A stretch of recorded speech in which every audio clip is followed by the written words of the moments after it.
Part 1. The station where silence waited. The station never announced itself. It simply appeared. Down a long, silent road framed by sleepy lamplight and the soft rustle of poplars. It waited in the velvet dark, a small platform with a single wooden bench, a dusted brass clock, and a sign whose letters had faded almost to nothing. No departure screens. No cues. Just a hush that seemed to breathe with the earth itself. Lena had not meant to arrive here. She had followed the road mostly by instinct, her suitcase humming gently against her leg, the wheels squeaking softly, over gravel. There was no map in her pocket, only a folded letter with handwriting she hadn't seen in years, and the echo of a dream she couldn't fully remember. The air smelled of old wood and chamomile. It reminded her of her grandmother's attic. She stood there for a long moment, unsure if the train would come, or if it had ever come. And then, almost as if summoned by breath alone, a low hum stirred in the distance, a sound like a sigh through a seashell, long and slow. Lena turned. Out beyond the platform, through the thin mist rising off the fields, a warm golden light began to grow. It pulsed once, twice, and then became steady. The sound grew fuller, a rhythm of iron and memory, until at last it appeared, a midnight blue train with curved windows and silver edges, gliding not on tracks but on silence. It slowed, not with a screech but a whisper, one by one. The cars passed by, their names inscribed in cursive along the sides. The car of lost letters, the cabin of stillborn songs, the sleeper of unfinished endings, and finally, a simple one, the dreamer's carriage. The door to that last one opened with a soft chime. Lena hesitated. She had never taken a train like this before. Never boarded anything without a destination printed on a ticket or a number beside her name. But something about it, the velvet seats she glimpsed through the doorway, the faint scent of lavender and warm paper, called to her. So she stepped inside. Inside, the lights were dim and golden, like the flicker of lamps during winter power outages. Each seat was wide, wrapped in navy blue fabric, with tiny golden threads sewn in, tiny stars that glimmered faintly when she moved. There were no overhead announcements. No clacking shoes. Only a few other travelers, each curled up in their own quiet world, some reading, others asleep, and one old man gently stroking the spine of a book as if trying to remember the story inside. Lena found her place by the window and sat down. The cushion sighed beneath her like a memory long held. Outside, the countryside rolled by slowly, too slow, almost, for time to be ticking at all. Trees bent their branches toward the tracks, as if waving, and every so often a white bird flew parallel to the train for a moment, then vanished into the dusk. The conductor never came. The conductor never came. Only a small teacup appeared beside her elbow on a tray she hadn't noticed. The tea inside steamed gently, its scent unfamiliar yet comforting, something like orange peel and cardamom, and the pages of a well-loved book. She took a sip. Warmth spilled down her throat, soft and slow. And then, she heard it, a voice, not loud, not close, just there, humming faintly, like a melody beneath the clatter of the wheels. Lena. She turned, startled. No one near her had spoken. The old man was asleep now. A girl across the aisle traced something on the fogged windowpane. The others dozed, lost in their own soft journeys. The voice came again, this time, from the glass. Do you remember the orchard? She blinked. Her breath fogged the window. And there, just beyond the glass, as the fields shifted into shadows, she saw it, not a reflection, but a glimpse. A flicker of her childhood garden, a swing tied to the apricot tree, the laughter of someone whose name she had not thought of in decades. Her fingers trembled as she reached toward the glass, but the image was gone. Only her reflection remained now, older, wearier, but behind her eyes. Something stirred. The train rolled on.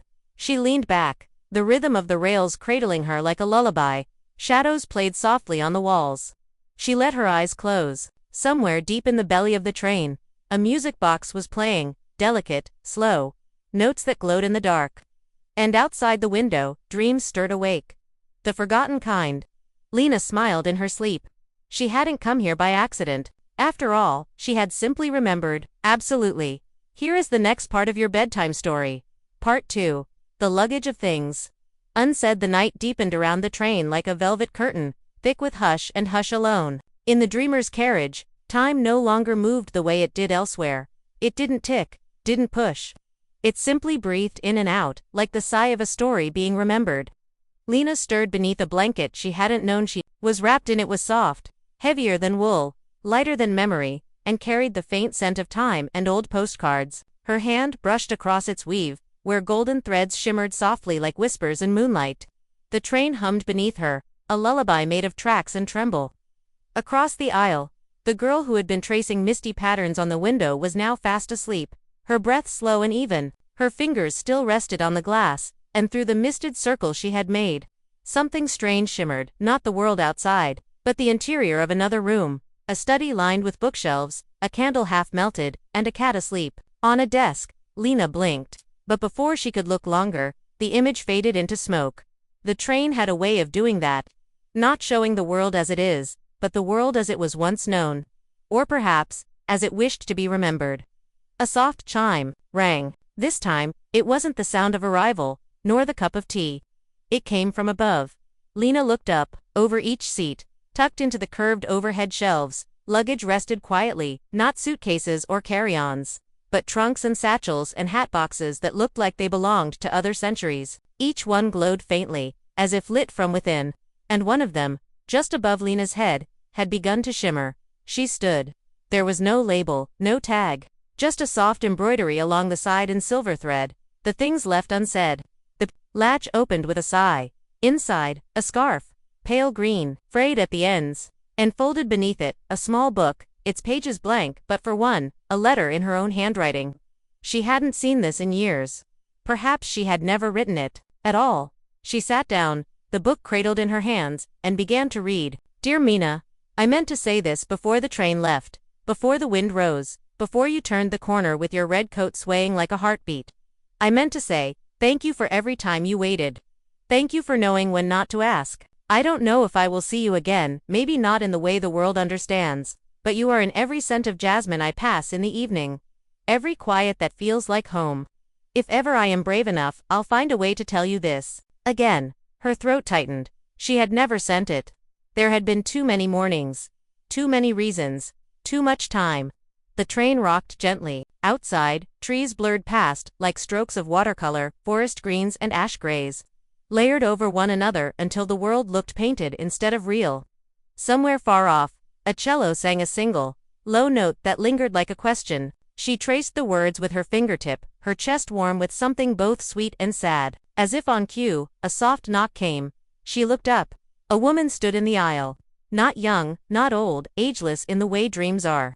Her uniform was simple, midnight blue with silver buttons, and a brooch shaped like a moth pinned just above her heart. Her eyes were gentle, with that soft, crinkled kindness that reminded Lena of the teachers who had once let her stay after class to finish her drawings. Would you like to visit the luggage car? The woman asked. Her voice was barely louder than a whisper, but it carried like music in a high-ceilinged hall. Lena nodded. She followed her through the door at the back of the carriage. It opened not into a metal corridor, but into something else entirely. A hall of soft carpets and swaying lanterns. The walls were lined not with compartments, but with shelves upon shelves of belongings, not just trunks or cases, but shoeboxes, music boxes, jars sealed with wax, and even snow globes. Each one glowed faintly. Each one was a story. The attendant paused at a cabinet near the back. She reached in and brought out a satchel. It was faded brown, with initials stitched into the leather. AK Sometimes passengers asked to see what they once meant to carry. She said, Is it mine? Lena asked. The woman shook her head kindly. Not this one, but yours is near. Would you like to open it? Lena hesitated. Then slowly, she nodded. The woman brought out a long, narrow case tied with a ribbon of dust silk. When Lena untied it, a wave of scent rose, something old and aching, lemon soap, clay, pencil shavings. Inside, a pair of ballet slippers, well-worn, scuffed and tucked. Beneath them, a photograph. A girl stood on a stage, arms raised. In mid-spin, her smile was blurred in motion, but the joy was unmistakable. Lena drew in a breath. She hadn't danced since she was 17. She had forgotten she ever wanted to. The train was moving still. But inside the carriage, nothing rushed. Here, dreams were patient. They waited, even when you forgot them. Especially then. Lena pressed the photograph to her chest. Outside, the stars thickened. A gentle wind rolled across the plains, and the train hummed on, carrying not just people, but memories wrapped in the quiet of night. and somewhere, far ahead, a new dream waited with a lantern in its hand. Part 3. The window that looked back. Lena sat quietly in the dim light of her carriage seat, the photograph of the dancer resting on her lap like a fallen leaf. She didn't cry. The tears had passed her by years ago, stored somewhere in the corners of old bedrooms, behind mirrors, inside boxes she never opened. But her heart stirred, a soft ache, like stepping into a childhood home long after everyone had gone. Outside the window, the night blurred by slowly, but not everything passed. Sometimes, the landscape did something strange, as if it remembered you back. There, just past the willow trees, she saw a bicycle leaning against a gate. A child's bicycle, red, with a lopsided bell and ribbons on the handlebars. Her breath caught. She knew that bicycle. It had been hers. She had ridden it every afternoon the summer she was 10, when her brother taught her how to pedal without falling. But he was gone now. Long gone. She leaned closer to the glass. The moment flickered and was gone. In its place, a silver lake shimmered under the stars, and two swans moved in perfect circles. The train whispered onward. She closed her eyes and rested her head against the cool window pane. The vibration of the train beneath her bones was like a lullaby, now deeper than sound, slower than thought. And in that quietness, something stirred. A voice, not from outside, not from another carriage, but from the window itself. Do you remember the wind on your face that day at the cliff? Her eyes snapped open. The glass shimmered faintly, and in it, she saw not her own reflection but a different Lena, younger, windblown, standing barefoot on a seaside cliff. Arms flung wide, laughing into the sky. That memory had been buried deep, not because it hurt but because she thought it no longer mattered.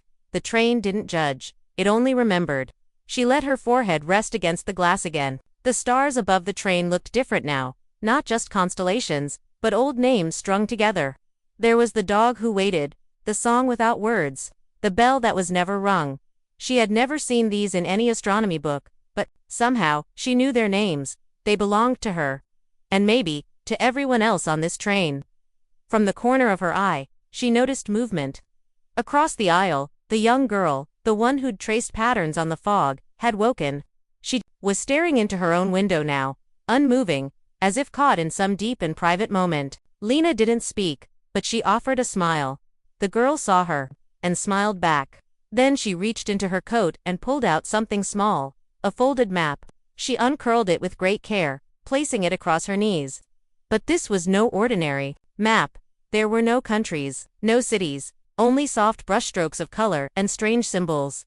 A teacup, a feather, a swing, a house with a broken window. In the center, there was a drawing of a train. And around it, the words, "Here are the places you forgot you loved." The girl looked at Lena. "Yours will come soon too," she said softly. Then she gently blew on the map. And it vanished, turned into a flurry of soft glowing ash, floating upward like fireflies. Lena watched, spellbound. A warm, sweet scent filled the carriage. Not perfume, not tea. Something more delicate, like a mixture of honeysuckle and warm rain. And then, another chime. A door had opened. This time, it was near the front of the carriage. A quiet invitation. Lena stood. The girl gave her a small nod, as if to say, "You're ready now." As Lena stepped forward, the air in the next room grew cooler, not cold, but silvery, like moonlight, on stone. The walls were mirrored, softly, not glass but water. She passed by them slowly, and each reflected not her body, but her moments. One showed her first piano recital, the one where she had forgotten the ending but kept playing, making up notes that made the audience weep. Another showed the last night her mother brushed her hair before bed, whispering a lullaby she never learned the words to. And yet another. A boy beneath a tree, carving her initials into bark. A promise they both meant, but life had never let them keep. She paused before that one. The bark shimmered in the reflection.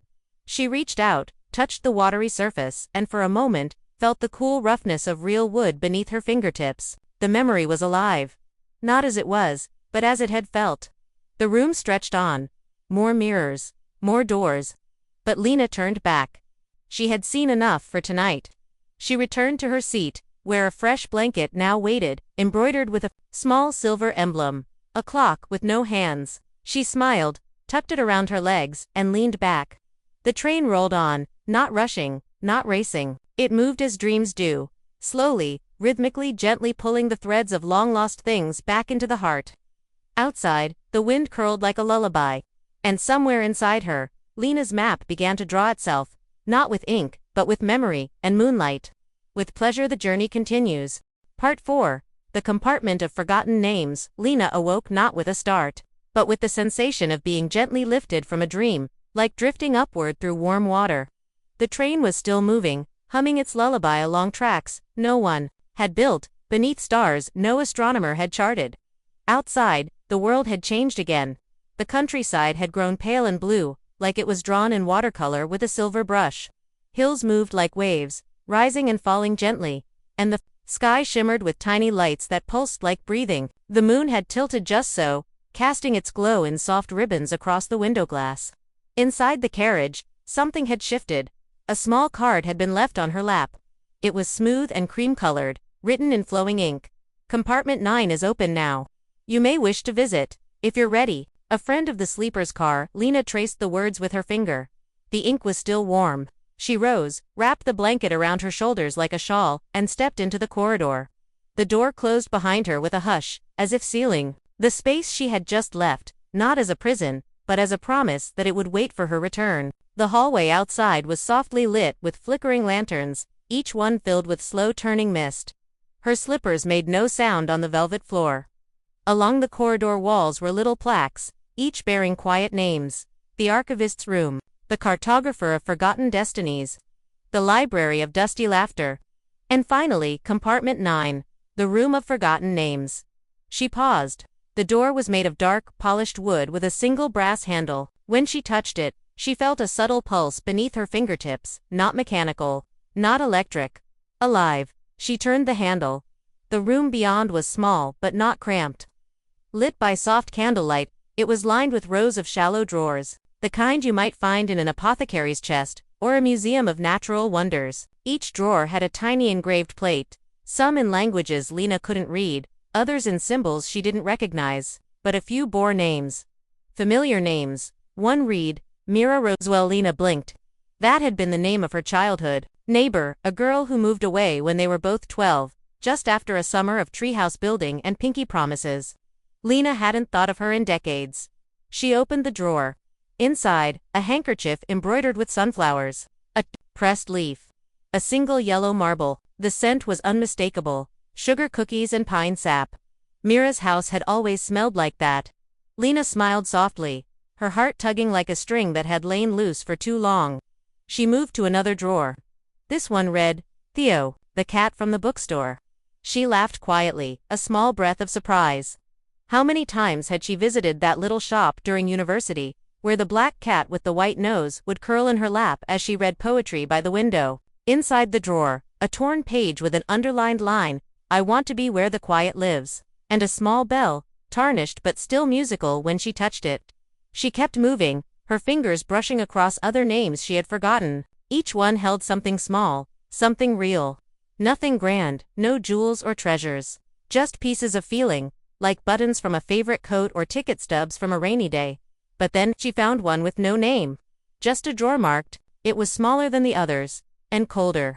When she opened it, she found only a photograph creased at the corners, as if held many times. It showed a boy standing beneath a lantern, on the edge of a wooden bridge, half-turned as if waiting for someone who never came. Her hand trembled.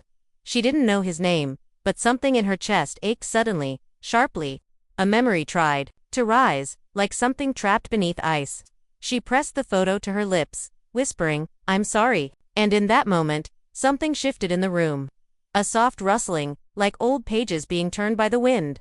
She turned to see a figure now standing near the back, the same train attendant who had led her through the luggage car. Her blue coat glowed faintly in the candlelight, and the moth brooch at her collar fluttered its wings as if alive.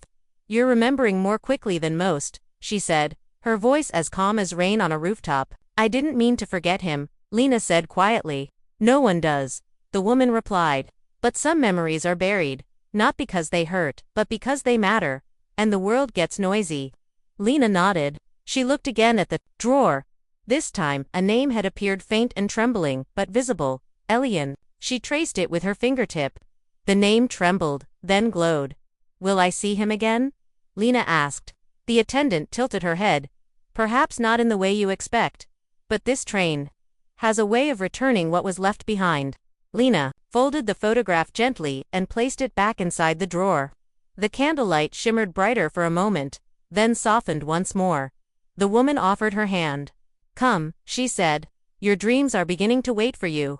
Lena followed her out into the corridor once more. The lights now pulsed gently with a rhythm that matched her heartbeat. She returned to her seat. A fresh cup of tea steamed by the window. Outside, a soft rain had begun to fall. Not the cold kind, but a gentle silvery mist that blurred the line between dream and memory. Lena sipped slowly, and in the window glass, her reflection watched her with the eyes of someone waking up. Not from sleep, but from forgetting. Of course, we continue Lena's dreamlike journey. Part 5. The man who collected silences. The tea had gone cool by the time Lena noticed the presence beside her. He hadn't arrived with noise, no door click, no footsteps, no shift of air. He was simply there, sitting across the aisle in the seat that had remained empty since her journey began. A man, elderly, though not frail, hair like clouded silver. His face was worn in the way a well-read book is lined, softened, full of chapters. He wore a coat the color of weathered parchment and carried no bag, only a small wooden box resting on his knees. He didn't speak at first, just looked out the window, as if waiting for a sign only he could read. Lena didn't want to intrude, but something about him, his stillness, the peaceful curve of his shoulders invited calm. Minutes passed. Or perhaps hours.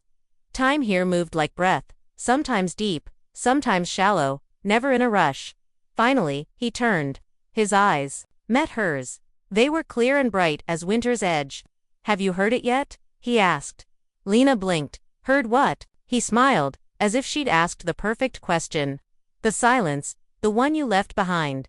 She tilted her head. There's more than one kind. Oh yes, he said, cradling the box in his lap. Some silences are made of regret. Some are made of awe, and some, he tapped the lid gently. Some are made of love that never found its voice. He offered the box. Would you like to hear one? Lena hesitated, not out of fear, but reverence. It felt like she was being handed a fragment of moonlight. She reached out. The wood was smooth beneath her fingers, warm, like it had been held for many years. She lifted the lid. No sound came. Not at first, but then. It wasn't silence, not really. It was a feeling. A porch swing creaking slowly at dusk. The hush of snowfall just before dawn. The breath between two people, the moment before they kiss, or before they say goodbye. Tears came to Lena's eyes. Not sadness, not joy, just stillness, pure and deep. The man nodded. That one belonged to a lighthouse keeper. He loved a painter who lived across the bay. Every morning, he lit the lantern just before her shutters opened. What happened to them? Lena asked, barely above a whisper. They never spoke, the man said simply. But every painting she made glowed with golden light. And every night, he left his window open, just in case. Lena closed the box gently. He took it back, placed it beside another on the seat next to him. There were dozens. Some etched with tiny symbols, others blank, smooth. Each one, Lena realized, held someone's silence. Why do you carry them? She asked. Because people forget, he said. They remember noise, words, music, but it's the silences that mark our lives, the ones that shaped us without saying a word. She looked out the window. The rain had stopped, and the world beyond glistened. Trees sparkled with moisture, leaves heavy with light. The sky had deepened to velvet blue, and between the clouds, stars hung like lanterns. I think I left some behind, she murmured. The man smiled. We all have. He reached into his coat pocket and pulled out a small envelope, not sealed, just folded. Here, he said, handing it to her. This one belongs to you. It found me years ago, but I never knew who it waited for. Until now. Lena opened it. Inside, a dried rose petal. And a scrap of music, no lyrics, just for notes sketched in faded pencil. But the moment her fingers touched them, she heard it. A piano, hers in her first apartment. And someone. Listening from the hallway. The memory surfaced like a forgotten photograph. A boy named Elian, leaning against the wall. Eyes closed, as she played something she'd never written down. The silence after the last note had hung between them for nearly a minute. Neither of them spoke. And then, the moment passed. She had never played it again. I thought that silence had vanished, she said. The man shook his head gently. No silence ever truly vanishes. It just waits to be heard. He stood slowly, carefully, the wooden box now cradled under one arm. I must visit another car, he said. There's a young man with 1,000 unsent letters who's just found the courage to read them. He'll need a silence or two. He paused. If you listen carefully tonight, he said, eyes twinkling, you may hear your own silence calling back, and with that, he bowed just slightly and disappeared down the hallway. Lena sat back.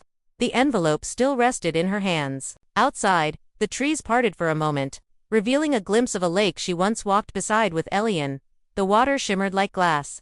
And in its reflection, she saw them both younger, laughing, saying nothing. But the silence between them had been full of everything that words could never carry.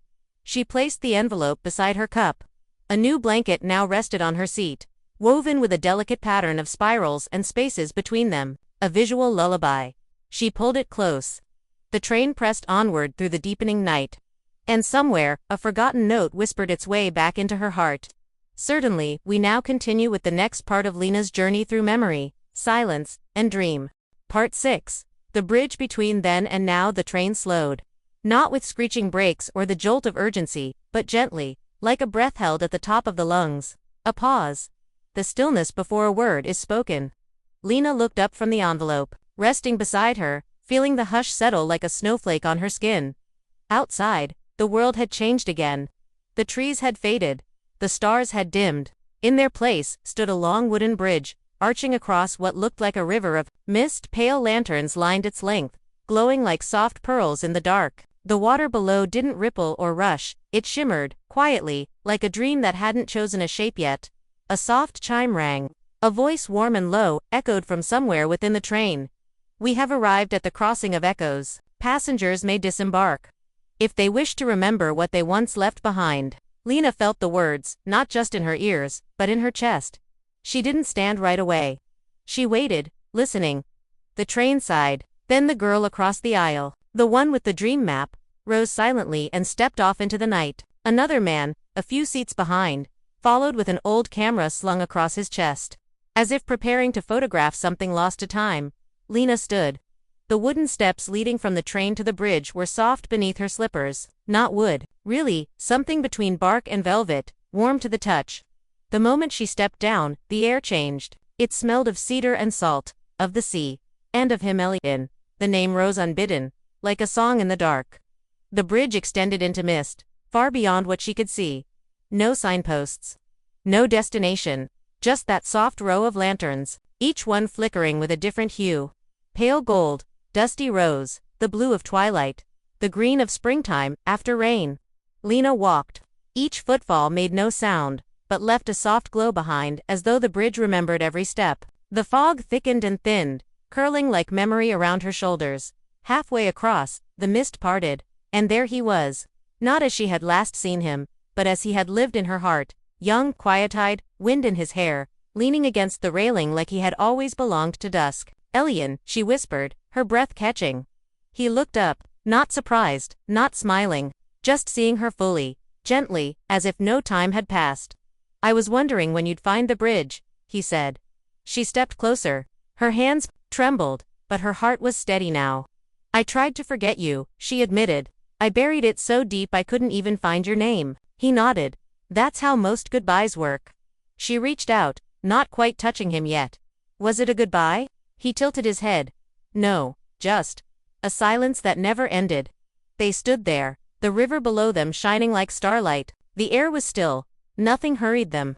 I thought you were gone, she said, voice soft. I was, he replied, and in many ways, still am. But the train brought you back to the places that don't belong to time. She felt tears rising, not painful, but warm, like a fever breaking. I played that song once, she said, the one with no ending. I heard it, Elian whispered, from the hallway. Every note felt like home. She finally reached out, her fingers brushed his. And though he wasn't solid, not like she remembered, he was there. Warm, present, made of memory and moonlight. I missed you, she breathed. I know. Silence settled again, not empty this time, but full, like the hush of rain before it falls. Then, From somewhere deeper in the fog, a chime sounded. Soft, distant, calling her back. Lena knew what it meant. "I have to go," she whispered. He smiled, and something in his eyes gleamed. Not sadness, not regret, just knowing. "You always had to," he said. She took one last look at his face, not to hold it, but to let it go, to give it back to the stars. "Elian," she asked, "will I see you again?" "You will feel me," he said. "In the pauses. In the pages. In the quiet places." She nodded, tears slipping soundlessly down her cheeks. He stepped back into the mist, fading not like someone vanishing, but like someone returning to where they'd always belonged. The river whispered below. The lanterns glowed beside her. And Lena turned, her heart quieter, fuller, ready to walk the rest of the bridge alone. Back on the train, her seat waited, the blanket folded neatly, the tea warm again, as if time had wrapped around her like a promise. She sat down, and outside the window, the fog thinned, revealing the sky, not the same stars, but new ones, bright, close, familiar. The train began to move again, and Lena, watching the world shift, placed her hand against the glass. This time, it didn't show her reflection. It showed the girl she used to be and smiled back. "Certainly, we continue," gently deepening the journey. Part 7. The sleeper with painted hands. The train rolled onward, its wheels whispering lullabies against invisible rails. Lena sat quietly beneath her blanket, heart still tender from the bridge, that quiet crossing through memory where El had waited and vanished again, like moonlight slipping between clouds. She stared out the window, but her thoughts turned inward now. She was beginning to understand. This train was not taking her anywhere in particular. It was taking her inward, one carriage at a time. The lights in the dreamer's carriage dimmed further as night thickened outside. Lamps flickered with a softness that suggested candlelight, though there were no candles. The glow came from somewhere gentler, somewhere willing. Just then, she noticed a faint fragrance in the air. Paint, turpentine, old wood. A memory of lavender mixed with clay. It led her gaze toward the seat 2 rows ahead, where a figure had quietly appeared, a young man, asleep, one hand curled loosely on his lap, the other resting palm up beside him. His fingers were stained with dried color, blues and ochres, green along the knuckles, and something golden caught in the lines of his palm. Lena leaned forward slightly, curious. Whoever he was, he hadn't stirred. His breath rose and fell, with the rhythm of the train, slow, deep, almost like a tide. And yet, there was something restless about him, a tiny crease in his brow, the way his foot twitched every few moments, as if trying to flee in a dream. On the empty seat beside him lay a notebook, its edges frayed, a corner dog-eared, a brush poking out from between the pages like a bookmark. The cover bore no name, only a small, delicate symbol, a house with no door. As Lena watched, the notebook trembled, just slightly, as if stirred by wind no one could feel. The cover parted. A single sheet lifted. And across the aisle, on the foggy window beside the sleeping man, images began to appear. First, a blue door. Then a hillside. A rooftop of red tile. A small cat curled on a sunlit stair. She watched in silence. The window had become a canvas. Scene by scene, his dreams spilled outward, not like film or memory, but like painting, fluid, slow, each new image unfurling with the softness of a sigh. A little boy holding a seashell to his ear. An old woman weaving red thread through a garment, a dinner table missing one chair. Lena drew in a breath, barely daring to blink. Whatever story the painter dreamed was fragile, as if remembering too fast might shatter it. Suddenly, he stirred. A soft sound escaped his throat, not quite a word. His head tilted slightly. The brush in the notebook rolled forward and fell. Lena rose, quietly stepped toward it, and knelt to retrieve it. It was small, well used, the kind of brush made for detail, edges worn to softness. She held it a moment, fingers warming its wooden stem, and then gently placed it back on the open pages. A moment, fingers warming its wooden stem, and then gently placed it back on the open pages. She looked down at the boy. He was young, no older than 20. His hair tousled like he'd fallen asleep at an easel. His cheeks bore specks of color, a faint smudge of crimson across the bridge of his nose. But it was the expression on his sleeping face that struck her. Vulnerability, longing, and something just beneath it, like waiting, as if he had painted 1,000 things, but not yet what mattered most. She returned to her seat, quieter now. The images on his window continued shifting, a half-painted memory unfolding with the rhythm of a story not yet told. A knock came at the far end of the carriage. Lena looked. The train attendant, the woman with the moth brooch, appeared once more. She carried a small glass bottle, round as a plum and stoppered with gold leaf. She walked past the rows with care, and when she reached the sleeping painter, she paused. She uncorked the bottle with a silent twist. Lena smelled it from where she sat, the scent of rain on pavement, of old charcoal sketches, of dried roses, sealed in a journal, the fragrance of unfinished dreams. The boy's hand twitched, but he did not wake. Instead, a single tear slipped down his cheek, cutting through a pale streak of ochre. The attendant reached into her coat, pulled out a silk cloth, and with mother-like tenderness, wiped it away. Wiped it away. She whispered something Lena could not hear. Then she turned, caught Lena's gaze, and nodded once, not as a greeting, but as a knowing. As if to say, some dreams are too soft to wake all at once. When she was gone, Lena looked again at the boy's notebook. Its pages had turned. Now it displayed a painting of the night train, but not from the outside.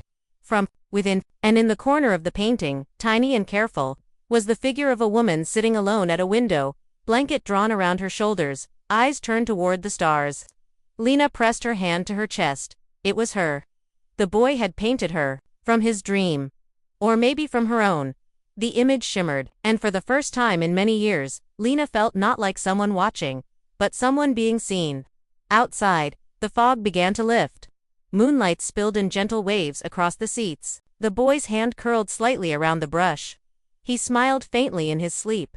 And Lena, heartful, leaned back once more, cradled by the rhythm of a train that painted in silence, and remembered with light. Cradled by the rhythm of a train that painted in silence, and remembered with light. Certainly, the journey deepens now. Part 8, where the sketches go when left unfinished. The train moved onward through a forest of silver trees, their trunks glowing faintly under the touch of moonlight. Branches arched over the tracks like the ribs of a cathedral, and the leaves shimmered not with green, but with tones of frost, pewter, and pale gold. Lena didn't notice when the train had entered this part of the dreamscape, only that, somehow, her breathing had slowed again, like her chest was sinking to the gentle pull of the engine through time and memory. Across the aisle, the boy, with painted hands, was still asleep. His dream, the one that had curled onto the windowpane beside him, had faded now into a soft fog. Only the outlines of houses remained. A swirl of orange where a sun might have been, a faint wash of blue that suggested sky. His brush, which had earlier rolled from his notebook, was now tucked gently beneath one hand, as if he had finally remembered he was an artist, even while dreaming. Lena sat, watching. She had the sense, strange but certain, that this boy was painting not just with memory, but with what was left behind. Dreams people never spoke aloud. Promises made in silence, the scent of the last time someone laughed in a room before it grew still forever. She rose quietly, walked toward him once more. This time, his eyes fluttered open. They were the color of rain, not gray, not blue, but moving, like a storm. Held at bay, he blinked, took in his surroundings slowly. When he saw Lena, he didn't startle. He only nodded, as though he had expected her all along. He had expected her all along. You saw it, didn't you? He asked. His voice was soft, still soaked in sleep. The painting, Lena replied. Yes, was it mine? He smiled, faintly, maybe part of it. Maybe yours filled the page when I didn't know what to put there. He sat up, rubbing a spot of green from his thumb with his sleeve. I don't always remember what I paint, he said. The train brings them, the half-dreams, the ones people forget to finish. I just give them shape. Lena sat beside him, her blanket pulled around her shoulders like a shawl of dusk. Do you remember your own? The boy was quiet a moment. Then he nodded. I was a child who never spoke. Not really, not with words. I would draw things and leave them under my mother's pillow. She thought I was trying to tell her stories. I think I was just trying to explain. The world didn't sound the same to me. Lena watched him as he spoke.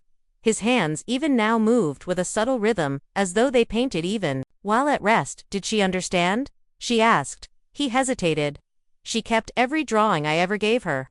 Even the ones I thought were mistakes. He looked out the window now, where the trees whispered against the glass like old friends murmuring secrets. Murmuring secrets. She died before I finished the last one. It was meant to be a garden.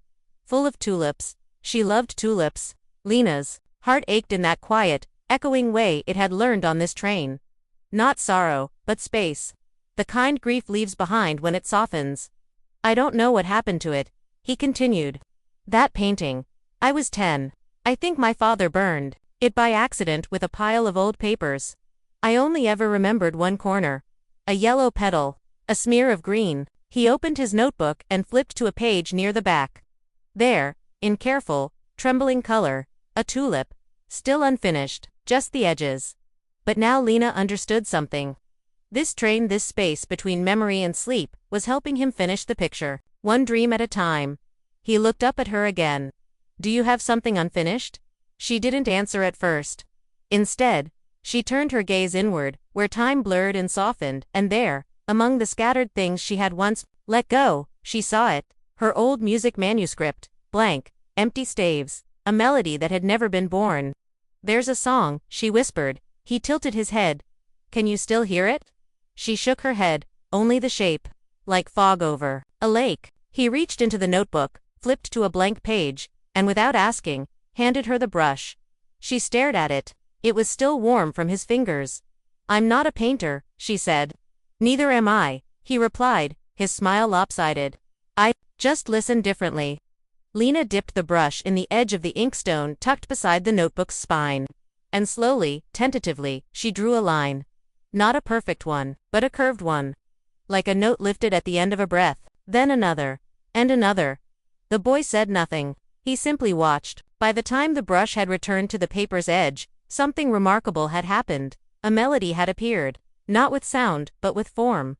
Not written in notes, but in curves. Not in keys, but in feeling.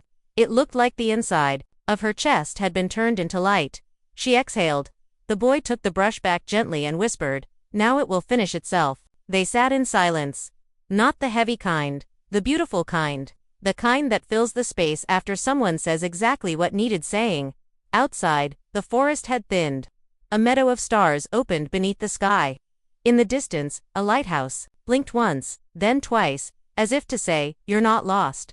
The boy closed his notebook. Thank you, he said. Lena smiled. I didn't do anything. He shook his head. You gave your unfinished something a place to breathe. He yawned, lay back, and closed his eyes once more. Lena returned to her seat, heart softer, hands still trembling. In her lap now was a folded page. She opened it. The drawing she'd begun had completed itself. Her melody was now a painting, a small house lit from within, music spilling from its windows, and tulips blooming wild along the path. Above the door, a sign, welcome back. Lena held it to her chest. And as the train carried her deeper into the dream, she slept for the first time in what felt like years. Certainly, the dream journey continues. Certainly, the dream journey continues. Part 9. The carriage of scented stories. Lena stirred from her sleep before opening her eyes. She knew she wasn't in her old apartment, nor in any place tied to ordinary life. She was on the train. Still, the night train, where dreams and memories mingled like fog and light. But something was different now. The air. It was rich and warm, full of scent, the way an old attic might hold stories in dust and wood. But this wasn't musty or stale. It was alive. Notes of orange peel and cinnamon, crushed petals, a faint wisp of burning sandalwood, and something deeper underneath. The sweet scent of pages turned 1,000 times. She opened her eyes. Her carriage was empty now. Even the boy with painted hands was gone, perhaps into his own dream car. The train had grown quieter, but more aware, as though waiting for her next step. Lena stood, her blanket trailing gently from her shoulders, and followed the scent. It wasn't urgent, just inviting. Like a warm cup of tea held out in an open doorway, she passed through a short corridor lit with flickering amber lamps, and reached a door she hadn't noticed before. The carriage of scented stories, read the brass plate, engraved in soft, looping script. Below it, a phrase, for those who remember by smell more than words. Lena smiled. She had always been that kind of person. A certain perfume could send her reeling back 10 years. The scent of fresh dough could make her cry without knowing why. She pushed the door open. Inside, a long library-like chamber, lined with shelves. But instead of books, the shelves held tiny jars. Hundreds of them. Each sealed with cork, each gently glowing. And each labeled not with titles but with feelings. She read a few as she walked slowly by.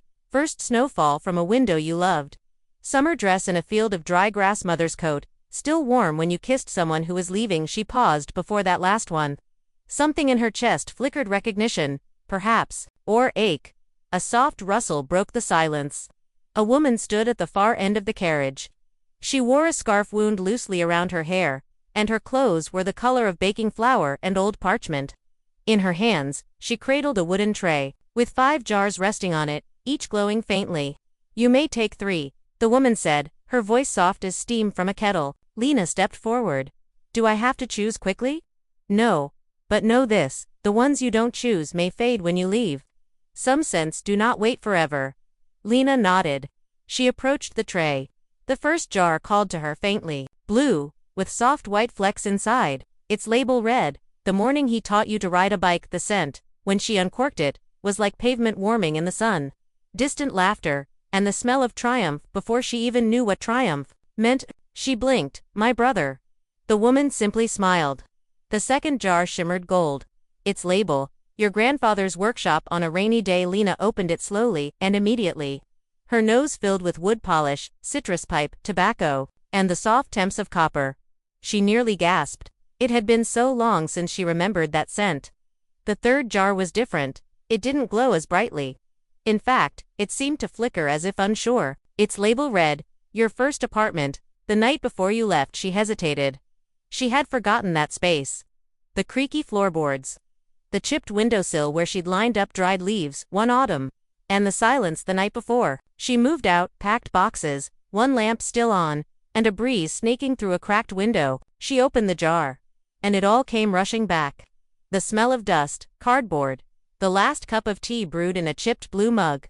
The way her chest had ached, not from sadness, but from the weight of memory forming. Tears rose. She let them come. The woman reached out, offering a small satchel made of velvet. These will keep now. For as long as you need them.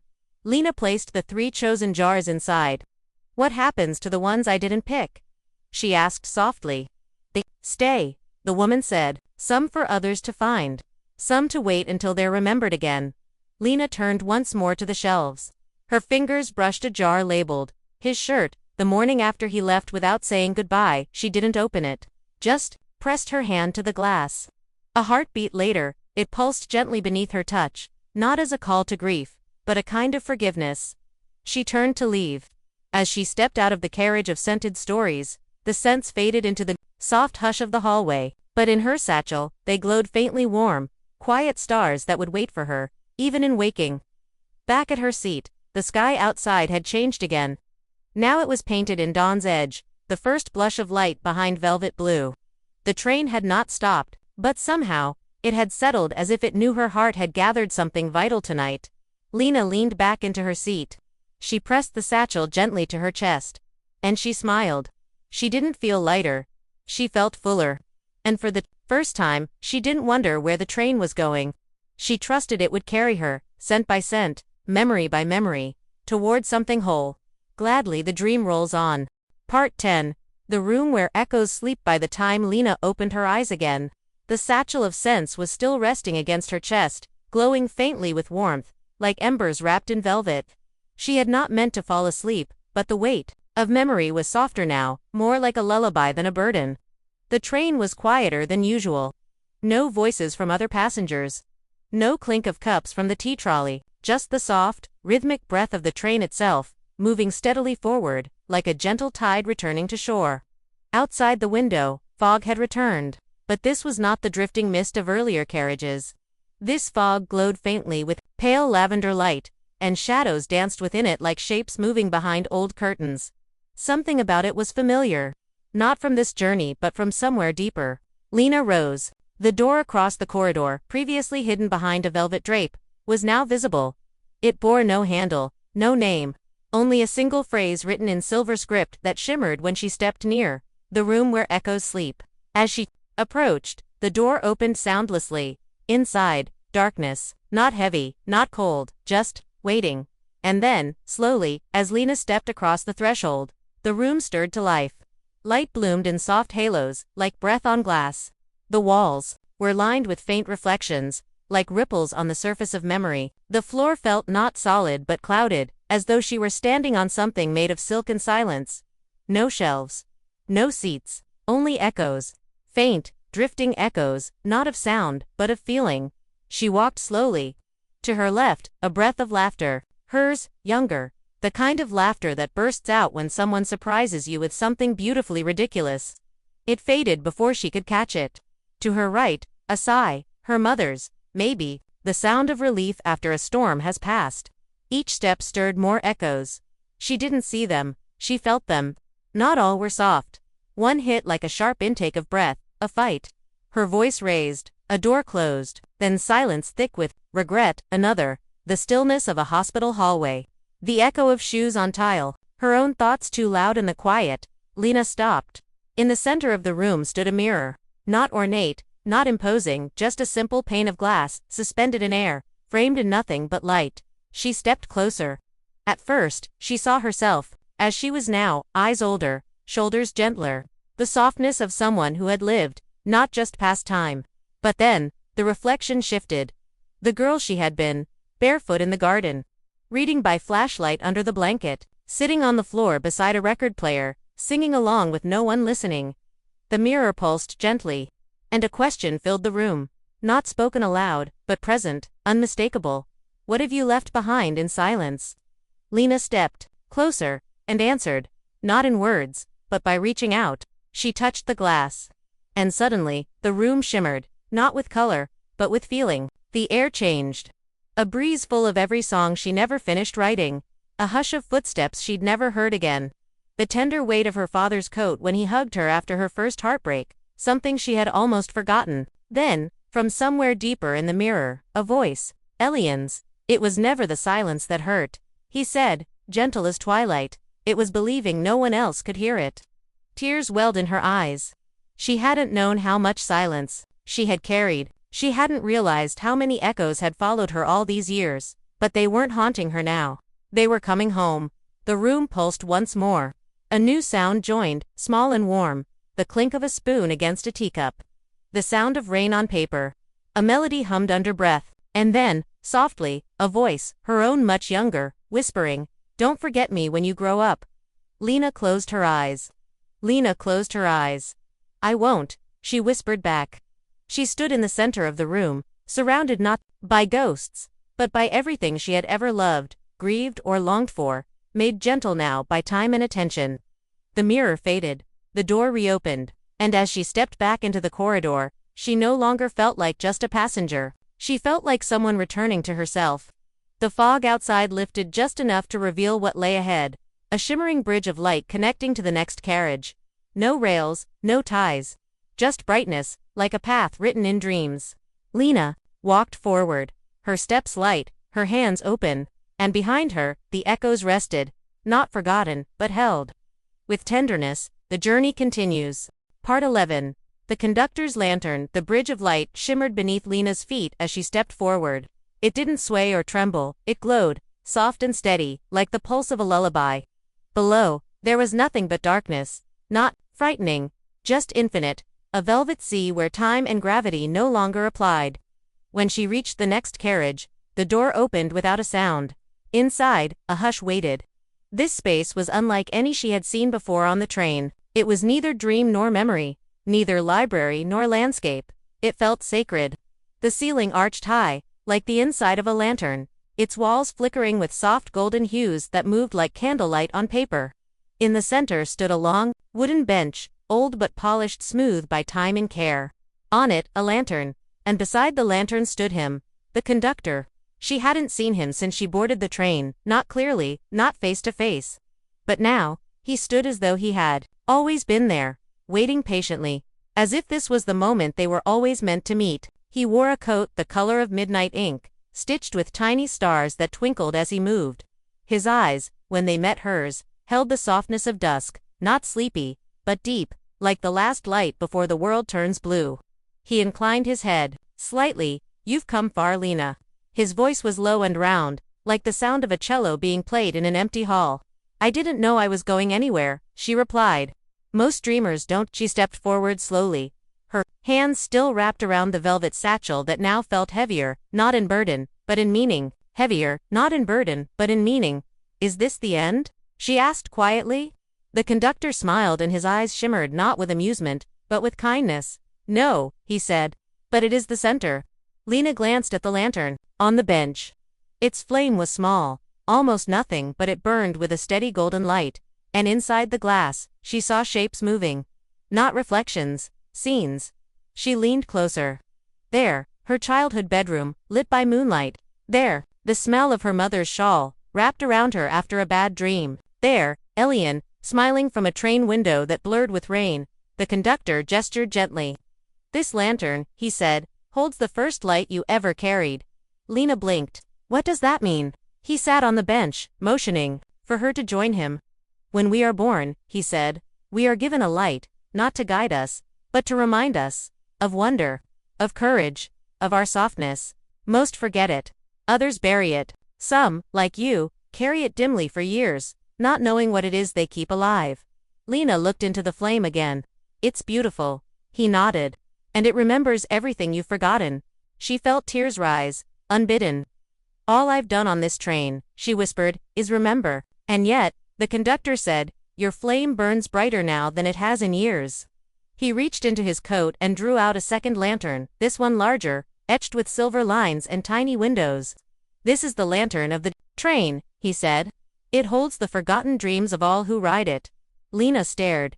Inside that lantern, galaxies, orbs, of memory.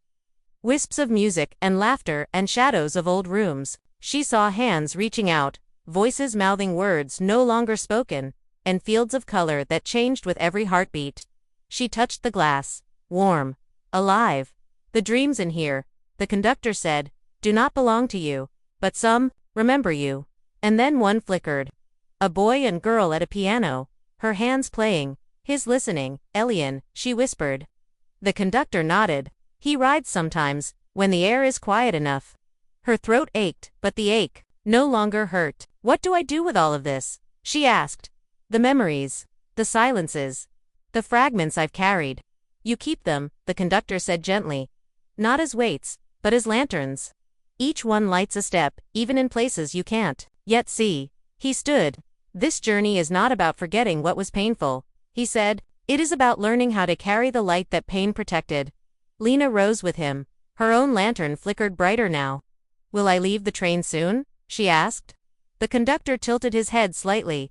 That is not for me too. Say the train does not drop people off. It returns them. When they are ready. She took a deep breath, looking again into the tiny flame. It no longer looked fragile. It looked steadfast. The conductor placed a hand over her heart, not touching her, but near enough to feel its warmth. Whatever comes next, he said, you are not lost. You are only becoming known to yourself again.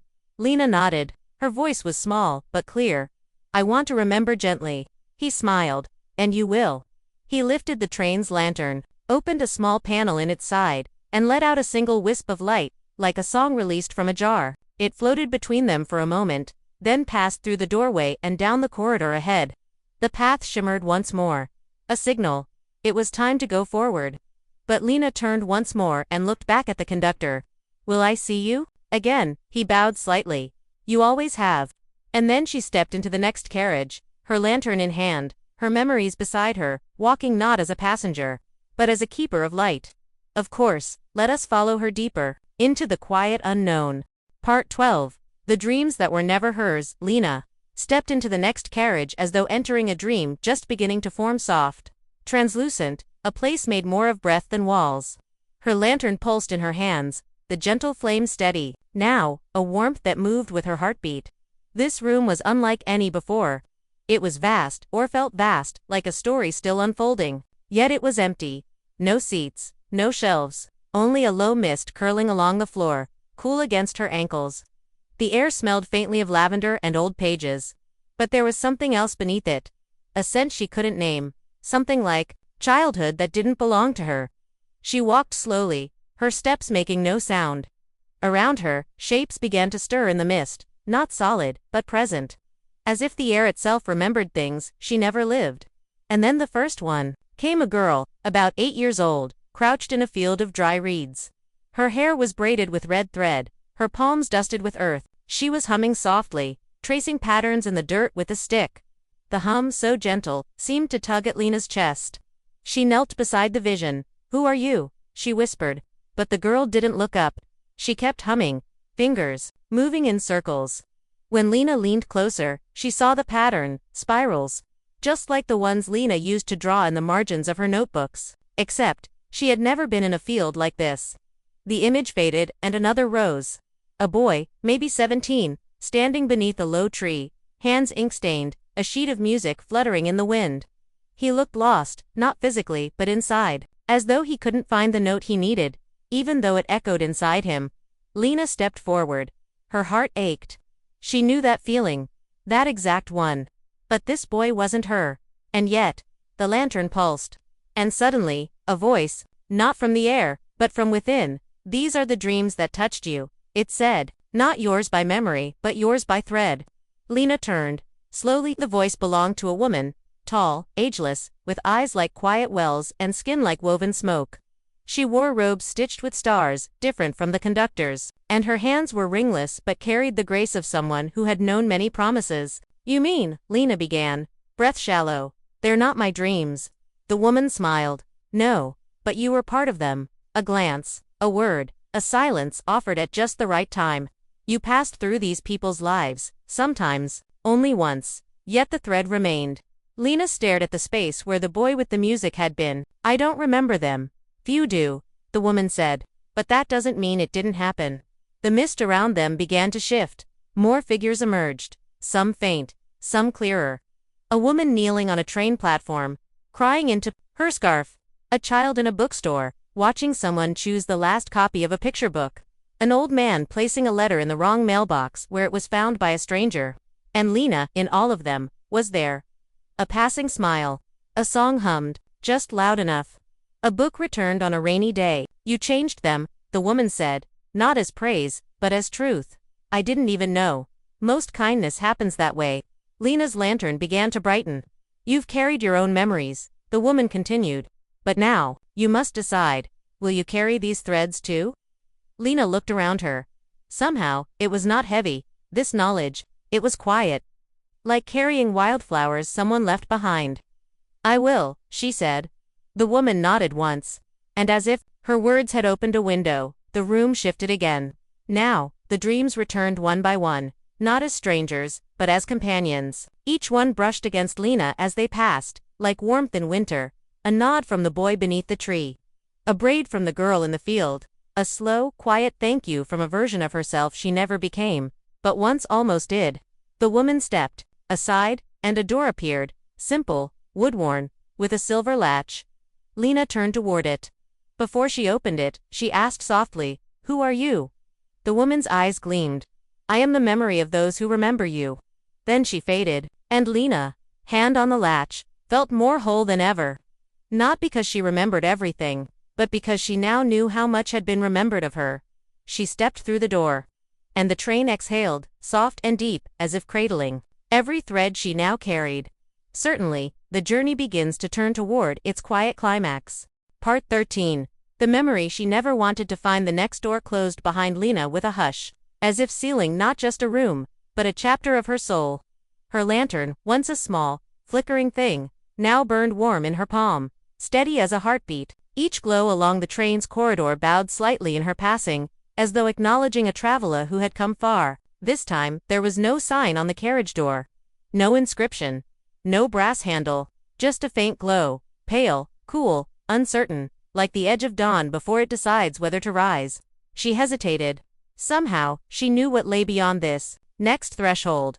Not because she remembered it, but because she had spent so long trying not to. Stillness swelled around her. She took a breath, then another, and opened the door. The room inside was small, ordinary. A little kitchen, faintly yellowed. A window with laced curtains. A cracked tile on the floor. And at the table, a woman, back hunched, hair in a braid, that had come half undone. A teacup in her hand, untouched. A letter on the table, unopened. Lena froze. It was her, not the woman she had become, not the one traveling this train, but a version of herself from years ago. The version who had sat in this kitchen, morning after morning, afraid to read the letter she had written but never sent. The letter, to Alien, the one she had folded and hidden in a drawer. Because it said too much. Because it said everything. She stepped closer. The lantern in her hand dimmed slightly, not in fear, but in reverence. The memory didn't see her. It didn't have to. It simply was. That morning, that ache, that silence. The cup still warm, though she never drank. The words written, then abandoned. The sound of nothing, not even tears. Lena sat in the empty chair across from the memory of herself. The woman at the table looked older than she'd been then. Not in age, but in grief. "I'm sorry," Lena whispered, though she wasn't sure who she was speaking to, herself, or the part of her who had waited too long. Still, the room heard her, and something shifted. A breeze lifted through the lace curtain. The letter, yellowed and trembling, unfurled. Lena looked down. It wasn't the same letter anymore. It had rewritten itself. "Dear Elian, I never stopped thinking of that last afternoon. Not because of what you said, but because of what I didn't. I was afraid that love needed certainty. I didn't know that it only needed room." She blinked. "I never told you the song I was writing. It never found its melody because I'd hidden too much of myself to hear it clearly. But now, I think I've begun to hum again. And even if you never hear it, I want you to know, I'm still singing." With all the softness I once buried, Lena, the memory of herself, finally moved. She reached for the cup. Drank. Then, as quietly as a candle going out, she faded, and the chair where she had been sat empty. Not lonely. Not abandoned, just ready. Lena folded the letter, this time carefully, and tucked it into her coat. Not to hide it, but to carry it. The room brightened slightly, like the ceiling had finally exhaled after years of holding its breath. Then, a chime, faint, distant, not mechanical, but musical, the sound of the train beginning to slow. She rose. There was no need for goodbye here. Only a bow of the head, a softened heart. The door opened for her again, and as she stepped out, she saw. The corridor had changed. No longer a passage of fog and lanterns, but light, a soft early light. And at the far end, a window. Not just to the outside world, but to morning. The train was returning. Not to where it began, but to where she belonged now. Lena turned back one last time, to the closed door behind her. "Thank you," she whispered to the version of herself who had waited so long in silence. Then she walked toward the light. Her lantern still warm in her hand. The letter close to her heart.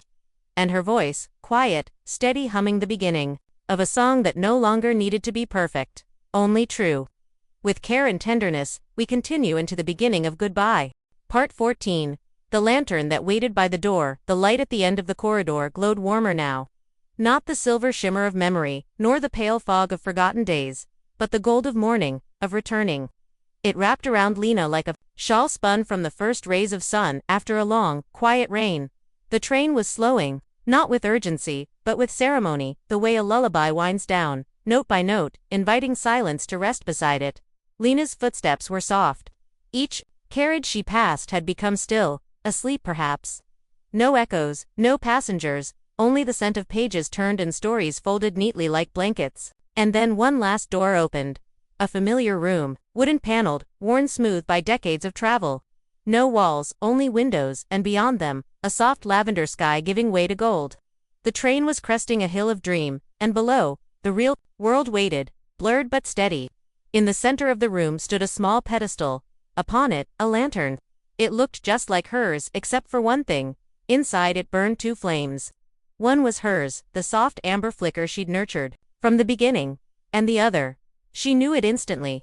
Its hue was deeper, almost dusk. Its light pulsed gently, as though beating in time with a memory once held and still held. "Elian," she whispered. And then, quietly, behind her, "I never stopped waiting." She turned. He stood in the doorway, hands in his coat pockets, eyes the color of clouded glass, the same eyes that once looked back at her from a rain-streaked train window long ago. He smiled, small and unsure. She stepped toward him, her own breath catching, not in pain, but in recognition. "I thought you forgot," she said. "I didn't," he answered, "but I let go too soon." They stood in the stillness. Two lanterns burning beside them. Two travelers who had wandered so far from each other, only to find the same train. The same crossing point in sleep, in memory, in longing. Lena reached into her coat pocket. She unfolded the letter. His eyes widened, not in surprise, but in something like relief. I wrote one, too, he said.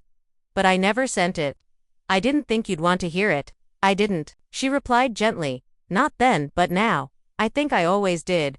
He reached into his coat and held out a second letter, the edges soft, the ink slightly smudged. I think we were always writing the same thing, he whispered. They exchanged letters, and for a moment, neither read, they just held the paper, breathing in the quiet. Outside, the train began to slow further. Fields emerged, golden and wide, dotted with trees shaped like memories she couldn't quite place. A stream ran beside the track, catching the sun like a ribbon of song. It's almost time, Elian said. Lena nodded, her throat ached, but not with grief. It ached with readiness. Do we get off together? She asked. He looked at the twin lanterns on the pedestal. Their flames danced toward each other now, never touching, but glowing brighter in proximity. I don't know, he said, but I'd like to. She smiled, reached out. He took her hand, warm, real, not a memory, not a dream, just now. The carriage door opened at the far end, not the one they came through, but the one that led out. Beyond it, morning. Not the metaphorical kind.